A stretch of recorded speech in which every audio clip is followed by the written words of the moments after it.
Hello student, today this is Samresh Singh. Today I will discuss about the NCERT example of class 12 physics 9.7. Let's see the question. A magician during a show makes a glass lens with n equal to 1.47 disappear in a throw of liquid. What is the refractive index of the liquid? Could the liquid be water? Student यहाँ पे दो question पूछा जा रहा है, इसकी meaning हम समझाते हैं। एक मैजिशियन है, ये दिखाता है कि ड्यूरिंग अ शो अपने जो मैजिशियन होते हैं, जो कह लिए जादू दिखाने वाले लोग होते हैं, जादूगर होते हैं, वो एक खेल दिखाते हैं और उसमें ये दिखा रहा है मैक्स अ ग्लास लेंस। वो ग्लास लेंस को विद जिसका रिफ्रैक्टिव इंडेक्स 1.47 है disappear in a throw of liquid. वो जो है लिक्विड में क्या कर रहा है, जब इमर्ज कर रहा है तो वो डिसअपियर हो जा रहा है। यही उसका जादूगर का जादू है। फिर से समझ लीजिए, जादूगर का जादू क्या है कि जब एक ग्लास लेंस उसने लिया है अपने हाथ में जिसका रिफ्रैक्टिव इंडेक्स फिजिक्स के लैंग्वेज में क्या है तो 1.47 है, जब वो किसी लिक्विड में डुबो रहा है तो वो डिसअपियर हो जा रहा है। ओके, यही उस जादूगर का जादू है। कह रहा है what is the refractive index of the liquid. तो आपसे पूछ रहा है, आप फिजिक्स पढ़े हैं, आपसे पूछ रहा है कि उस लिक्विड का रिफ्रैक्टिव इंडेक्स क्या होगा। Could the liquid be water, और आपके ये बताना है क्या वह लिक्विड जो है वाटर होगा। तो स्टूडेंट मैं बता रहा हूँ, यहाँ पे जो कॉन्सेप्ट लगेगा आपका वो कॉन्सेप्ट है ग्लास लेंस को वाटर में इमर्ज कर रहे हैं, सॉरी ग्लास लेंस को लिक्विड में इमर्ज कर रहे हैं। तो लेंस मेकर फार्मूला में ये कॉन्सेप्ट आता है। यहाँ पे लेंस मेकर फार्मूला लगेगा, या यहाँ कह सकते हैं लेंस मेकर फार्मूला। यहाँ पे मेकर बना दें, लेंस मेकर फार्मूला यहाँ पे लगेगा। तो lens by lens maker formula आप देख सकते हैं 1/f इक्वल टू क्या होगा n2/n1 -1, और ये आपका 1/r1 - 1/r2।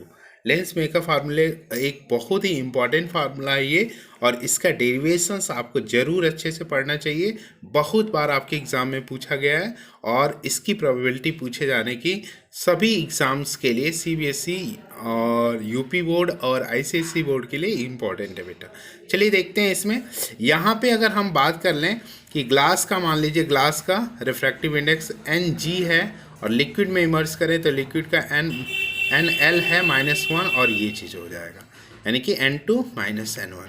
अगर यहाँ से हम ये कहते हैं, एक फिगर बना के समझाएं, तो ये मान लीजिए लेंस है, ये लेंस है, और इसको जिस लिक्विड में इमर्ज कराया गया, जिस लिक्विड में आपका इमर्ज कराया गया, ये इमर्ज सपोज दैट कराया गया है यहाँ पे, इस लेंस का, ये आपका लेंस है और इस लेंस का रिफ्रैक्टिव इंडेक्स Ng हमने लिया है ग्लास के टर्म में 1.47, ये दिया हुआ है 1.47। अब हम क्या करें, इस लेंस का हमने रिफ्रैक्टिव इंडेक्स ये ले लिया इसमें, और इसका NL, इस लिक्विड का रिफ्रैक्टिव इंडेक्स NL लिया है। अब इसको देखते हैं आगे।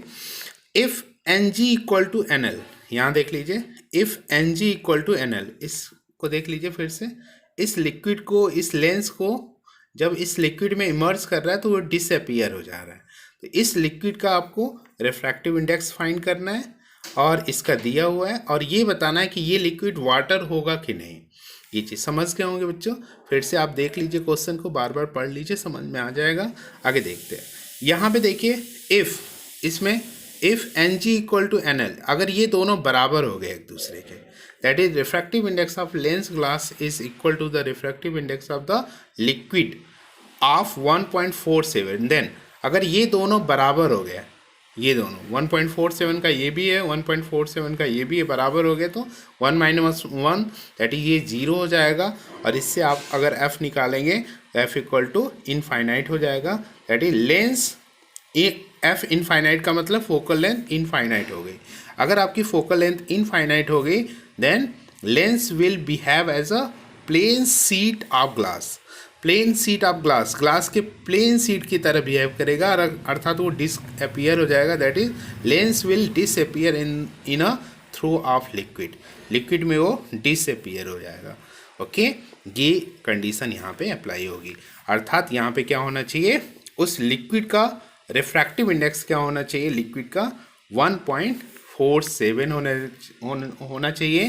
तो ये इसका पहला आंसर है। दूसरा कह रहा है कि क्या जो वो लिक्विड आपका वाटर होगा, no liquid will not water, क्योंकि वाटर का रिफ्रैक्टिव इंडेक्स क्या होता है 4/3 होता है, ये 4/3, यानी कि अगर इसको सॉल्व करेंगे तो 1.33 होगा, और हमें क्या चाहिए 1.47 चाहिए, तो ये ग्लिसरीन होगा, और इस तरह से इस क्वेश्चन का आंसर आपका कंप्लीट होता है।